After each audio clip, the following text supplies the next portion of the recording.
दोस्तों चलिए शुरू करते हैं एक दिल को छू जाने वाली कहानी, बेड पर सुसु करने वाली बहू। कहानी को शुरू से अंत तक जरूर सुनना।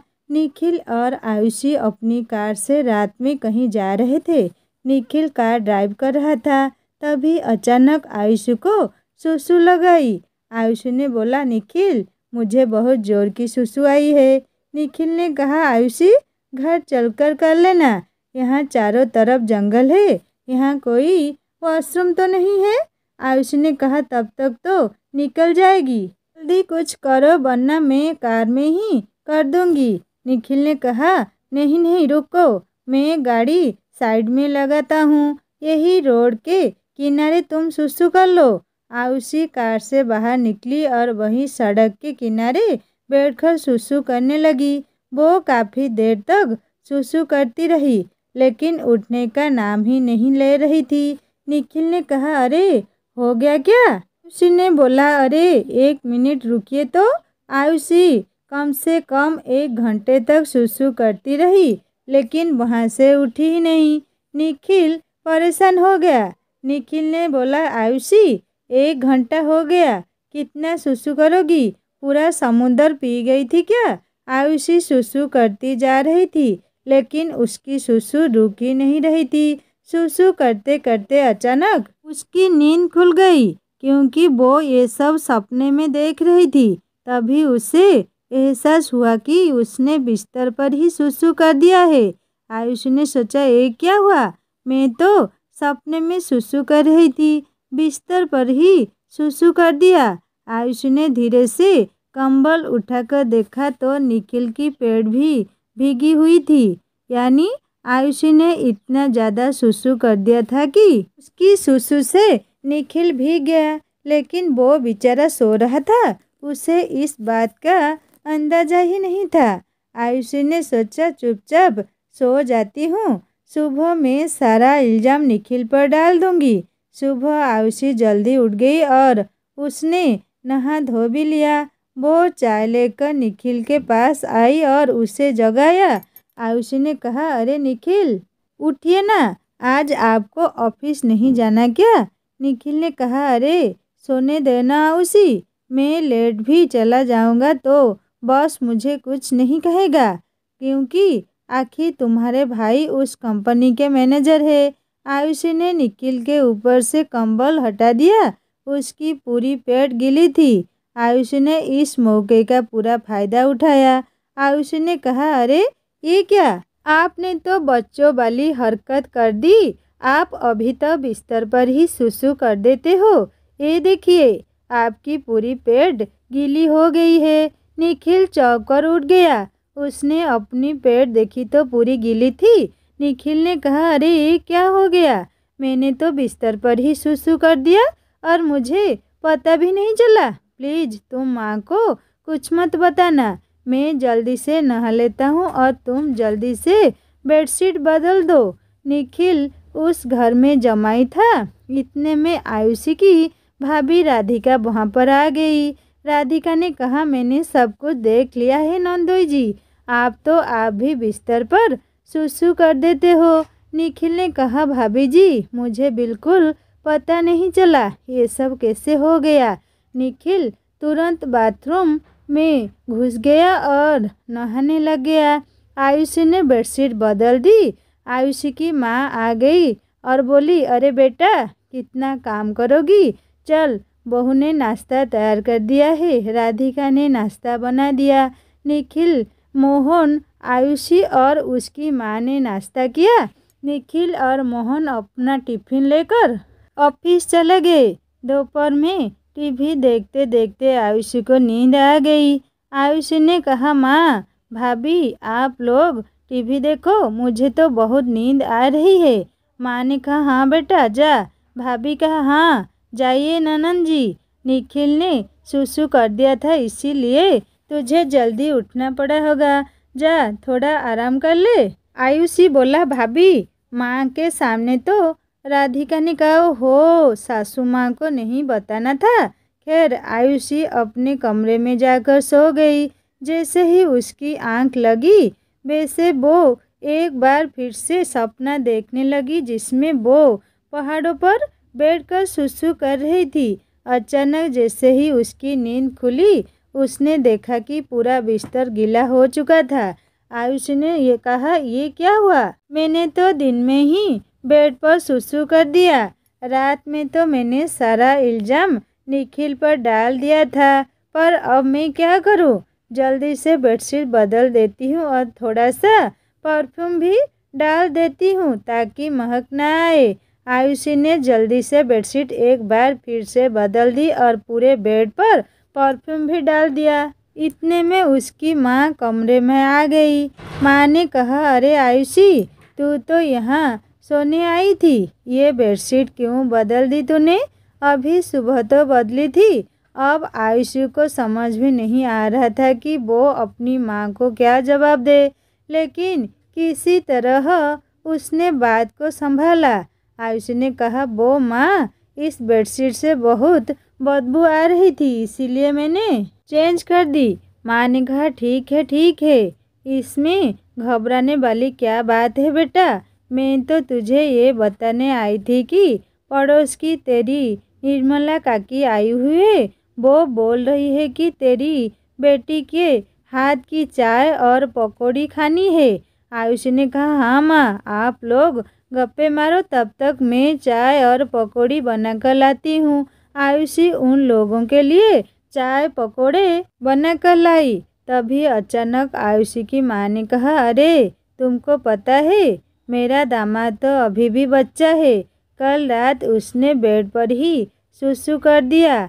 आयुषी मन में सोचा, सुसु तो मैंने किया था, लेकिन मेरी वजह से निखिल की बेइज्जती हो रही है। अब काकी ये बात पूरे गांव में बता देगी। आयुषी ने कहा, अरे माँ, ये बात आप काकी को क्यों बता रही हो? निखिल बड़े हो गए, अगर उन्हें पता चला तो वो क्या सोचेंगे? राधिका ने कहा, अरे आयुषी, काकी तो अपनी है, कोई पराई थोड़े ही ना है। खैर, रात हो गई और निखिल अपने घर वापस लौट रहा था। निखिल जैसे ही घर पहुंचा, तभी पड़ोस की एक चाची ने उसे रोकते हुए कहा, अरे दामाद जी, आ गए काम से? निखिल ने कहा, हाँ चाची, बस आ ही गया, घर ही जा रहा था। आप बताइए, छोटू कैसा है? चाची ने कहा, छोटू तो ठीक है निखिल, वो भी काफ़ी समझदार हो गया है। अब तो वो बिस्तर पर सुसु भी नहीं करता, और तू इतना बड़ा हो गया है, फिर भी आज भी बिस्तर पर सुसु कर देता है। निखिल ने कहा, अरे चाची, ऐसा कुछ नहीं है, ये आप क्या कह रही हैं? चाची ने कहा, अरे बेटा, मुझसे कैसा शर्माना, शर्मा मत, अपने घर जाओ। निखिल घर आते ही आयुषी पर टूट पड़ा। निखिल ने कहा, आयुषी, तुम मेरा मजाक उड़ाने का कोई भी मौका नहीं छोड़ दी। गांव की ममता चाची को तुमने क्यों बताया कि मैंने बिस्तर पर सुसु कर दिया था? हाँ, इससे पहले कि आयुषी कुछ बोल पाती, उसकी माँ वहाँ पर आ गई। माँ ने कहा, मेरी बेटी पर गुस्सा करने की कोई ज़रूरत नहीं है, वो जरूर तेरी काकी ने बताया होगा पूरे गांव को। राधिका ने कहा, हाँ दामाद जी, कल सासू माँ ने मजाक मजाक में उनसे बता क्या दिया, उन्होंने तो पूरे गांव में ही बता दिया। निखिल ने कहा, क्या सासू माँ, आप भी कमाल करती हो, आपको पता है ना काकी के पेट में कोई बात नहीं पड़ती। खैर, निखिल खाना पीना खाकर सो गया।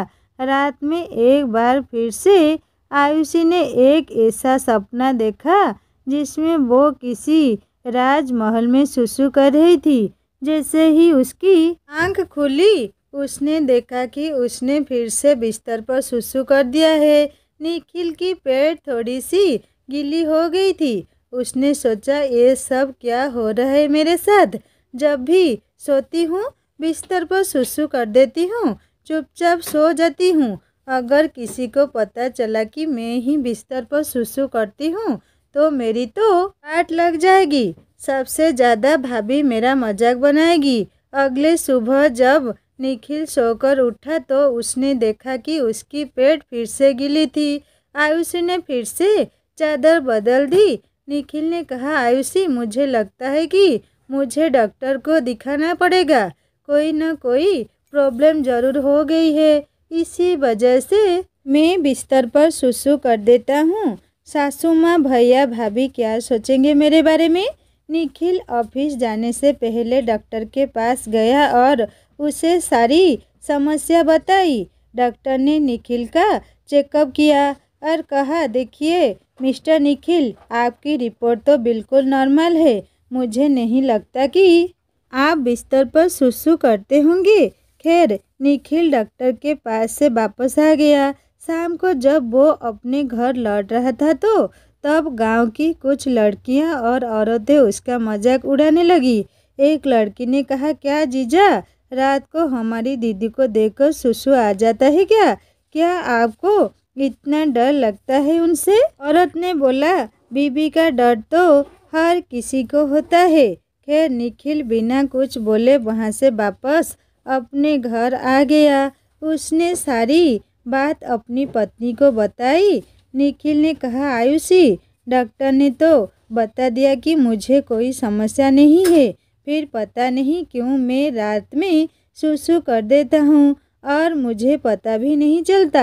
आयुषी बेचारी कुछ नहीं बोल पा रही थी। उसे तो पता ही था कि बिस्तर पर सुसु निखिल नहीं बल्कि वो खुद करती है।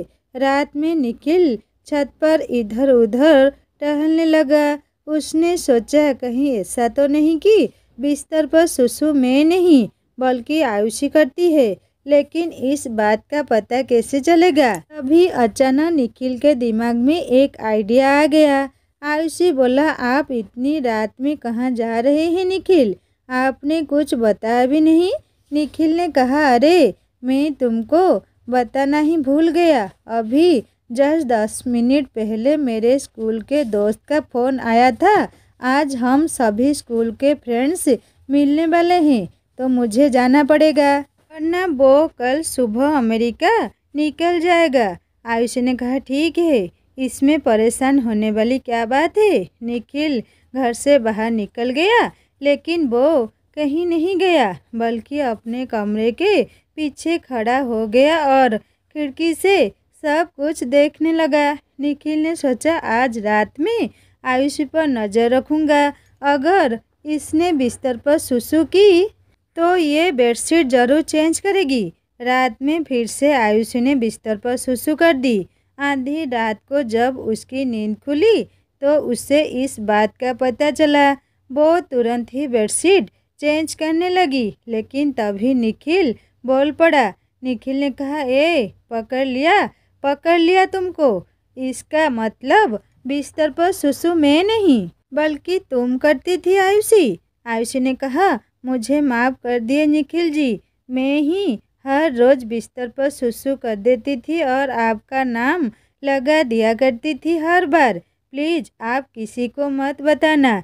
निखिल ने कहा, अरे नहीं बताऊंगा यार, तुम कल मेरे साथ डॉक्टर के पास चलना, सब ठीक हो जाएगा। अगले ही दिन कोई बहाना बनाकर निखिल आयुषी को डॉक्टर के पास ले गया। डॉक्टर ने जब उसकी जांच की तो पता चला कि उसकी किडनी में कोई समस्या थी। इसी वजह से जैसे ही वो पानी पीती थी, थोड़ी देर बाद उसे सुसु लग जाती थी। डॉक्टर ने उसे दवाई दी और उस दिन से ही आयुषी का बिस्तर पर सुसु करना हमेशा के लिए बंद हो गया। दोस्तों, कहानी को यहीं पर ख़त्म करती हूँ। ये सास बहू की स्टोरी आपको कैसी लगी मुझे ज़रूर कमेंट करके बताइएगा। कहानी को पूरा पढ़ने के लिए शुक्रिया। कहानी अच्छी लगी तो लाइक करना, दोस्तों से शेयर करना और सब्सक्राइब करके बेल आइकन दबा देना, ताकि मैं नई नई कहानी डालने के बाद आप लोगों के पास नोटिफिकेशन पहुंच जाए और आप लोग कहानी को पहले ही सुन पाएँ। नमस्ते।